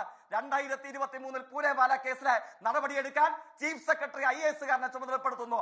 10 ലക്ഷം രൂപ നഷ്ടപരിഹാരം അത് ഇനിയും വർദ്ധിപ്പിക്കും. അതോടൊപ്പം ഈ കേസിൽ SC/ST പക്ഷെ അവിടെ ജയിക്ക് മനസ്സിലാക്കേണ്ടത് അബ്ദുൽ ജബ്ബാർ ഉണ്ടായി, അബ്ദുൽ ജബ്ബാറിന്റെ സമരം ഉണ്ടായി, ഒരു അംബിക എന്ന് പറഞ്ഞൊരു പാവം ചേച്ചി ഉണ്ടായി. ഇത്തരം ആളുകൾ കൂടി നിന്ന കുടുംബത്തൊപ്പം ആ കുടുംബം വന്നു, മോർച്ചറിപ്പടിയിൽ സമരമിരുന്നു. അതിനുശേഷം ഉണ്ടായതാണ്, അതിനുശേഷമാണ് എന്താണ് റവന്യൂ മന്ത്രിയൊക്കെ ഇടപെടുന്നത് സ്ഥിതിക്ക്. അതുകൊണ്ട് ഇതൊക്കെ സ്വാഭാവികമായി അങ്ങ് സംഭവിച്ചതാണ് എന്ന് പറയല്ലേ? എന്ന് പറയുമ്പോൾ തന്നെയും ഈ പറഞ്ഞ ഇടപെടലുകൾ, മന്ത്രിയുടെ ഇടപെടൽ, നഷ്ടപരിഹാര പ്രഖ്യാപനം, ആ ബോഡി അർഹിക്കുന്ന ആദരവോട് അങ്ങോട്ടേക്ക് അയക്കാനുള്ള തീരുമാനമൊക്കെ അഭിനന്ദനാർഹമാണ്. അക്കാര്യം തർക്കം വേണ്ട. ഇടവേള. ശിവരാജ് ഗോകുൽ, സേനു ജാത്താവേ, ശിവരാജ് ഗോകുൽ, ഇവിടെ ഈ 4 പേർക്ക് BJP ബന്ധമുള്ളവരാണെന്നും അവർ CPM DYFI ആക്രമക്കേസുകൾ പ്രതികളാണെന്നും അതിൽ വധശ്രമമാണ് എന്നും അടക്കമുള്ള വിവരങ്ങൾ പുറത്തേക്ക് വരവേ പാലക്കാട് BJP അന്വേഷിക്കാൻ പറയുമോ? ഇവർ BJP എത്രത്തോളം ബന്ധമുള്ളവരാണെന്നും അവർ പാർട്ടി പ്രവർത്തകരാണെങ്കിൽ നിരുപാധികം പുറത്താക്കാനും ആവശ്യപ്പെടുവോ സംസ്ഥാന നേതൃത്വം? ശിവരാജ് ഗോകുൽ. ഹാഷ്മി, ഒന്നാമത്തെ കാര്യം, ഞാനിത് വളരെ കാര്യമായിട്ട് തന്നെ അന്വേഷിച്ചു. ഇവർക്കാർക്ക് BJP ബന്ധമുണ്ടോ ഇല്ലയോ എന്നുള്ള കാര്യത്തെക്കുറിച്ചിട്ട് നമുക്കാർക്കും ഇതുവരെയും ഒരു സ്ഥിരീകരണം ആ തരത്തിലൊന്നും ലഭിച്ചിട്ടില്ല. ഒന്ന്. രണ്ടാമത്തെ ഒരു കാര്യം, എനിക്കൊരു 2 മിനിറ്റ് അൺബ്രേക്കായിട്ട് തരണം. മറ്റൊന്നുമല്ല, ഈ ജയ്ക്ക് ഇവിടെ പറയുന്നുണ്ടായിരുന്നു എന്താണ്, ഞാൻ ഇതിനകത്ത് കക്ഷി രാഷ്ട്രീയത്തിനെ വലിച്ചഴച്ചു എന്നുള്ള നിലയിലേക്ക് ജയ്ക്ക് പറയുന്നുണ്ടായിരുന്നു. ജയ്ക്ക് അതിനകത്ത് അത്തരത്തിലുള്ള ആരോപണങ്ങളൊന്നും ഉന്നയിച്ചില്ല. പക്ഷെ ഞാൻ പറഞ്ഞു എന്നുള്ള നിലയിലാണ് ജയ്ക്ക് പറയുന്നത്. ജയ്ക്ക് ഈ ചാനലിൽ, നമ്മളിപ്പോൾ കണ്ടുകൊണ്ടിരിക്കുന്ന ഈ ചാനലിനകത്ത് ഇപ്പോൾ സ്ക്രോള് പോകുന്നതിനകത്ത് മുഴുവനും നിങ്ങളുടെ MV ഗോവിന്ദൻ മാസ്റ്ററും നിങ്ങളുടെ MB രാജേഷും ഉൾപ്പെടെയുള്ള ആൾക്കാർ ഇതിനകത്ത് BJP ആണിത് ചെയ്തത് എന്നുള്ള തലത്തിലേക്ക് പറഞ്ഞു കഴിഞ്ഞതിന് ശേഷം ഇവിടെ ഹാഷ്മി ഇൻട്രോയിൽ വളരെ നിശിതമായിട്ട് സംഘപരിവാർ രാഷ്ട്രീയമെന്ന് പറഞ്ഞതിന് ശേഷം ഹാഷ്മി എന്നോട് ചോദിക്കുമ്പോൾ അത് BJP-ക്കാരല്ലേ എന്ന് ചോദിച്ചതിന് ശേഷം ഞാൻ മറുപടി പറയുമ്പോൾ സ്വാഭാവികമായിട്ട് അത് വരുമെന്നേ. അത് മാത്രമല്ല, എന്നെ പരിപൂർണമായിട്ട് നിങ്ങൾ ആ വിഷയം പറഞ്ഞു തീർക്കാൻ വേണ്ടി അനുവദിച്ചില്ല. ഈ മരിച്ചുപോയ മനുഷ്യൻ അവിടെ എന്തെങ്കിലും മോഷണം നടത്തിയെന്നോ എന്തെങ്കിലും മോശം പ്രവർത്തനം നടത്തിയെന്നോ ഒരു ആരോപണവും എനിക്കില്ല, അങ്ങനെ ഒരു അഭിപ്രായവും എനിക്കില്ല. ഞാൻ പറഞ്ഞത് എന്താണെന്ന് വെച്ച് കഴിഞ്ഞാൽ അവിടെ ആദ്യം ആ വിഷയത്തിനകത്ത് ഇടപെട്ടിരിക്കുന്നത് ഞാൻ മനസ്സിലാക്കുന്നിടത്തോളം സുനിത എന്ന പേരുള്ള ഒരു സ്ത്രീയാണ്. അവരൊരു കോൺഗ്രസിന്റെ നേതാവാണ് എന്നാണ് ഞാൻ മനസ്സിലാക്കുന്നത്. ഈ മനുഷ്യൻ ആദ്യം പോയിരിക്കുന്ന ഒരു 3 വീടുകൾ എന്ന് പറയുന്നത് CPM ബന്ധമുള്ള അല്ലെങ്കിൽ CPM-ന്റെ നേതാക്കളായിട്ടുള്ള ആൾക്കാരുടെ വീടുകളാണ്. 15ഓളം ആൾക്കാരെ പോലീസ് സ്റ്റേഷനിൽ വിളിച്ചു വരുത്തിയിട്ടുണ്ട് ഇതുമായിട്ട് ബന്ധപ്പെട്ടിട്ട്. അതിനുശേഷം 5 പേരെ മാത്രം അറസ്റ്റ് ചെയ്യുന്നു, ബാക്കിയുള്ളവരെ മുഴുവൻ വെറുതെ വിടുന്നു. പോലീസ് ഈ വിഷയത്തിനകത്ത് വലിയ അനാസ്ഥ വരുത്തിയിട്ടുണ്ടെന്നുള്ള കാര്യത്തെ കുറിച്ചിട്ട് എല്ലാവർക്കും അറിയാം. അപ്പോൾ എന്താണ് ഇങ്ങനെ ഒരു വിഷയത്തിനെ ഇൻസ്റ്റിഗേറ്റ് ചെയ്തിരിക്കുന്നത്? ആ ഇൻസ്റ്റിഗേറ്റ് ചെയ്തിരിക്കുന്ന കാരണം എന്താണ് എന്ന് അന്വേഷിക്കണം. ആ കാരണം അന്വേഷിക്കുമ്പോഴാണ് അതിനകത്ത് ബന്ധപ്പെട്ടിരിക്കുന്ന മുഴുവൻ ആൾക്കാരും, അവർ ഏത് രാഷ്ട്രീയമായിക്കൊണ്ടുപോട്ടെ, ജയ്ക്ക് പറഞ്ഞ കാര്യത്തിനോട് ഞാൻ 200% യോജിക്കുകയാണ്. CPM രാഷ്ട്രീയം പിന്തുടരുന്ന എല്ലാവരും എല്ലാവരും കൂടി ചേർന്ന് ഒരാളെ കണ്ടാൽ തല്ലിക്കൊല്ലുമെന്നോ, BJP രാഷ്ട്രീയമുള്ളവരോ അല്ലെങ്കിൽ കോൺഗ്രസ് രാഷ്ട്രീയമുള്ളവരോ എല്ലാവരും കൂടി ആൾക്കാരെ ചേർന്ന് തല്ലിക്കൊല്ലുമെന്നോ ഒന്നും ഞാൻ പറയുന്നില്ല. ക്രിമിനലുകൾ എല്ലാ പാർട്ടികളിലേക്കും വരാൻ സാധ്യതയുണ്ട്. മോബ് സൈക്കോളജി എന്ന് പറയുന്നത് ആ ക്രിമിനലുകൾ സ്വാഭാവികമായിട്ട് മുതലെടുക്കുന്ന കാര്യം തന്നെയാണ്. ഇതെല്ലാം ഞാൻ അംഗീകരിക്കുന്നു. പക്ഷേ ഈ വിഷയത്തിനെ എല്ലാത്തിനെയും കൂടി വളച്ചൊടിച്ചിട്ട് BJPയുടെ തലയിലേക്ക് മാത്രം കെട്ടിവെക്കാൻ ശ്രമിക്കുന്ന സമയത്ത് സ്വാഭാവികമായിട്ടും നമുക്ക് മറുപടി പറയേണ്ടതാണ്. ഇവിടെ ഇപ്പൊ അനൂപ് പറഞ്ഞു, ഹാഷ്മി ഒന്ന് കേട്ടു നോക്കണം. അനൂപ് എന്താ പറഞ്ഞത്? പാലക്കാട് നിങ്ങൾക്കറിയാലോ BJPക്ക് വലിയ സ്വാധീനമുള്ളതാണ്. അനൂപെ, പുതുശ്ശേരി പഞ്ചായത്തിൽ 23 വാർഡുകളിൽ 15 വാർഡ് CPM ആണ്, 7 വാർഡ് കോൺഗ്രസ് ആണ്, ഒരെണ്ണം മാത്രമാണ് BJPയുടെ കയ്യിലിരിക്കുന്നത്. അത് മാത്രമല്ല നിങ്ങൾ ഈ പ്രശ്നം നടന്നിരിക്കുന്ന അട്ടപ്പള്ളം എന്ന് പറയുന്ന വാർഡുണ്ടല്ലോ, ആ വാർഡ് കോൺഗ്രസ് ആണ് ജയിച്ചിരിക്കുന്നത്. അവിടെ BJPക്ക് അങ്ങനെ സ്വാധീനമുള്ള സ്ഥലമാണെന്നുള്ള കാര്യം അവിടെയുള്ള കോൺഗ്രസ്സുകാരും CPM-കാരും പോലും പറയില്ല. അല്ല, ഇത് BJP അവിടുത്തെ ജില്ലാ കമ്മിറ്റി കൂടി തീരുമാനിച്ച് കൊല്ലണ്ടല്ലോ. കൊണ്ടുവയ്ക്കാൻ ശ്രമിക്കുമ്പോൾ നാല് വെറുപ്പിന്റെ തലച്ചോറുകൾ വിചാരിച്ചാൽ പോരെ മറുപടി പറയേണ്ടി വരും. ശരി, ഞാൻ ഹാഷ്മി ചോദിച്ചതിന് വളരെ വ്യക്തമായിട്ട് മറുപടി പറയുകയാണ്. ഇവർക്ക് എന്തെങ്കിലും തരത്തിലുള്ള BJP ബന്ധമുണ്ട് എന്നുണ്ടെങ്കിൽ ഒരു തരത്തിലുള്ള സഹായവും പാർട്ടിയുടെ ഭാഗത്ത് നിന്ന് അവർക്ക് ലഭിക്കുവാനും പോകുന്നില്ല. അവർക്ക് അഥവാ BJPയിൽ അംഗത്വമോ ഏതെങ്കിലും സ്ഥാനത്ത് നമ്മുടെ അറിവിൽ ഇതുവരെ അങ്ങനെ ഒരു സ്ഥാനം ഉണ്ടായിട്ടില്ല. ഞാൻ യാഥാർത്ഥ്യ ബോധം നിങ്ങൾക്കറിയാമെങ്കിൽ പറഞ്ഞു തരിക. അവർക്ക് ഇന്ന സ്ഥാനങ്ങൾ BJPയിലോ മറ്റേതെങ്കിലും സംഘടനകളിലോ ഉണ്ടെങ്കിൽ നിങ്ങൾ പറഞ്ഞു തരിക. ഞങ്ങൾ അവരെ നാളെ തന്നെ പുറത്താക്കാൻ ഞങ്ങൾ തയ്യാറാണ്.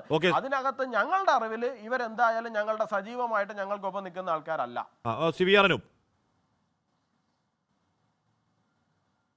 ഹാഷ്മി, ഇവിടെ സംഘപരിവാർ സംഘടനാപരമായി തീരുമാനമെടുത്ത് കൊന്നുവന്നതല്ല പറഞ്ഞത്. ഇതൊരു സംഘപരിവാർ മനോനിലയാണെന്നാണ് ഞാൻ പറഞ്ഞത്.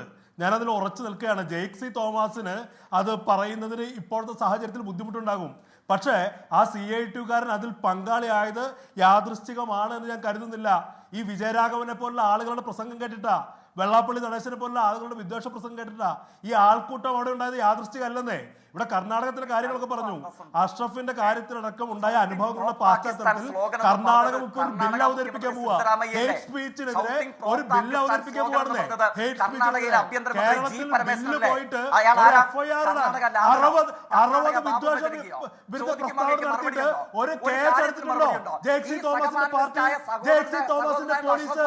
60 വിദ്വേഷ പ്രസ്താവന. ഒരു മുസ്ലിമിനെ കണ്ടാൽ അടിച്ചു കൊല്ലണമെന്ന മാനസികാവസ്ഥ ഉണ്ടാക്കിയതാരാ? ജെയ്ക് സി തോമസിന്റെ ഉത്തരവാദിത്തം. ജെയ്ക് സി തോമസിന്റെ ഇവിടെ ഉത്തരം പറയണം. ജെയ്ക് സി തോമസ് വലിയ മാന്യമായി പറഞ്ഞല്ലോ. ഞാൻ ഇടപെടാത്ത ആളാണെന്ന് പറഞ്ഞല്ലോ. ജെയ്ക് സി തോമസ് ഇവിടെ പറഞ്ഞു. ജെയ്ക് സി തോമസിന്റെ പാർട്ടി നടത്തുന്ന സമീപനം വിദ്വേഷ പ്രസ്താവനകളോട് വെറുപ്പ് ഉൽപ്പാദിപ്പിക്കുന്നതിനോട് പാർട്ടി കർണാടകയിലെ RSS അല്ല പറഞ്ഞത്, കർണാടകയിലെ കോൺഗ്രസിന്റെ മുഖ്യമന്ത്രിയാണ് പറഞ്ഞത്. പാകിസ്ഥാൻ സ്ലോഗൻ എന്നുള്ളത് പാകിസ്ഥാൻ അനുകൂല മുദ്രാവാക്യം വിളിച്ചാൽ ചിലപ്പോൾ മലയാളിയായ അഷ്റഫിനെ RSSകാർ തല്ലിക്കൊന്നിരിക്കും. അതിൽ ഞങ്ങൾക്ക് പരാതിയില്ല. ആഭ്യന്തരമന്ത്രി ജി പരമേശ്വര RSS അല്ല കേട്ടോ, ഇപ്പോഴും കോൺഗ്രസ് ആണ്. പറയുന്നത് എന്താണ്? പാകിസ്ഥാൻ അനുകൂല മുദ്രാവാക്യം വിളിച്ചാൽ അഷ്റഫിനെ ചിലപ്പോൾ തല്ലിക്കൊന്നിരിക്കും. അതിൽ RSSനെ പഠിച്ചിട്ട് കാര്യമില്ല അല്ലേ? നല്ലതാണ്. ഈ കോൺഗ്രസ് തുടരട്ടെ, ഈ കോൺഗ്രസ് തുടരട്ടെ.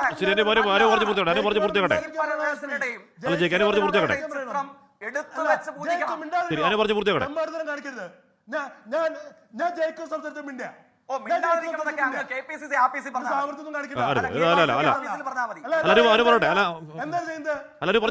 അതൊന്നും വേണ്ട. അല്ല അതൊന്നും വേണ്ട. എന്താ ഉത്തരം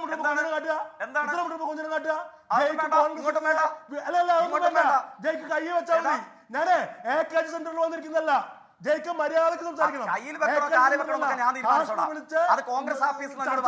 ഞാൻ അല്ലല്ല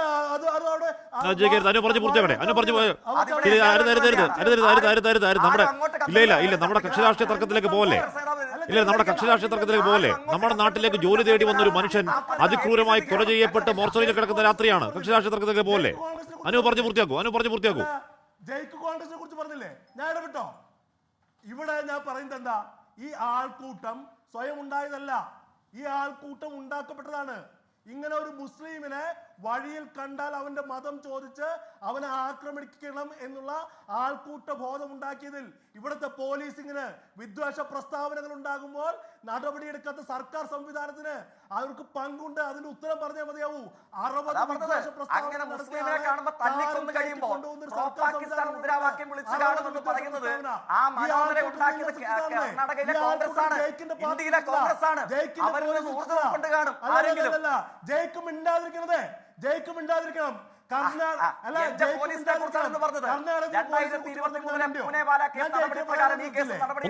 ഒന്നും ഉണ്ടായിട്ടില്ല. ചുമ്മാ ഇതുവരെ ഒന്നും ഉണ്ടായിട്ടില്ല. ഇതുവരെ ഒന്നും ഉണ്ടായിട്ടില്ല. പ്രഖ്യാപനം മാത്രമേ ഉള്ളൂ. പോലീസ് പറയുന്നത് അന്വേഷണത്തിന്റെ വഴിയിൽ ആവശ്യമെങ്കിൽ ചുമത്തുമെന്നാ പറയുന്നത്. ഏതാ SC അട്രോസിറ്റി? ഒറ്റ ആധാർ നോക്കിയാൽ മനസ്സിലാവുന്ന സാധനം. അതുകൊണ്ട് പോലീസിന്റെ ഒരുപാട് വാഴ്ത്തി പറയല്ലേ, ഒരുപാട് മഹത്വം പറയല്ലേ.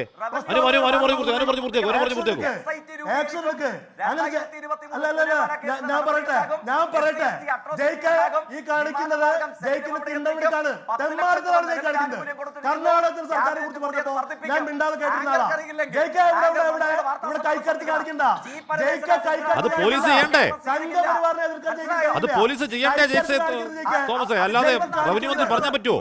അത് പോലീസ് ചെയ്യണ്ടേ? ഇതിനോടകം FIR തിരുത്താമായിരുന്നല്ലോ. ഇതുവരെ തിരുത്തിയിട്ടില്ല. ഇതുവരെ FIR തിരുത്തിയിട്ടില്ല. പ്രധാനപ്പെട്ട വകുപ്പുകൾ ചുമത്തിയിട്ടില്ല. പ്രതികൾക്ക് വേണ്ടി ഈ പോലീസ് ഇപ്പൊ ഒത്താശ നടത്താണ്. തർക്കമുണ്ടോ കരുതി? പിണറായി വിജയന്റെ പണി എന്താണ് ചോദിക്കുക? പിണറായി വിജയന്റെ പണി എന്താണ്? പ്രസ്താവന നടത്താനാണോ? പിണറായി വിജയന്റെ പണി പ്രസ്താവന നടത്താനാണോ? ഇവിടെ പ്രസ്താവന നടത്താനാണോ പിണറായി പോലീസ്? പ്രസ്താവന നടത്താനാണോ? ജയിക്ക് വലിയ മാന്യനാവണ്ട. ഞാൻ കർണാടക സർക്കാരിനെ കുറിച്ച് പറഞ്ഞപ്പോ ഞാൻ മിണ്ടാതെ കേട്ടിരുന്ന ആളാ. അല്ല, നമുക്ക് കയ്യിൽ വെച്ചാൽ മതി. കേട്ടിരിക്കവിടെ ജയിക്കിന് മ്യൂട്ട് ചെയ്യും.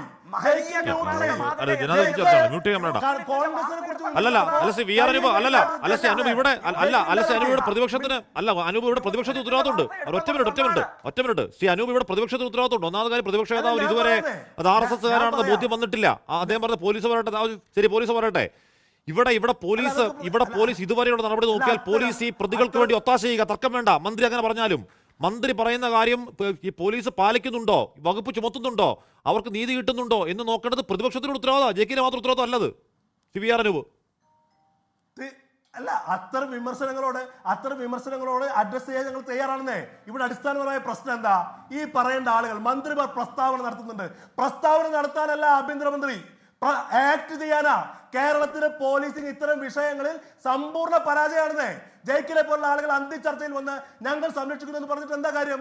സമ്പൂർണ്ണ പരാജയം. ഇവിടെ ഇതിന് ഉത്തരവാദിത്വം, ഈ ആൾക്കൂട്ടത്തിന്റെ ഉണ്ടാക്കിയതിന് ഉത്തരവാദിത്വം കേരളത്തിന്റെ ആഭ്യന്തരമന്ത്രി പിണറായി വിജയനാണെന്നേ.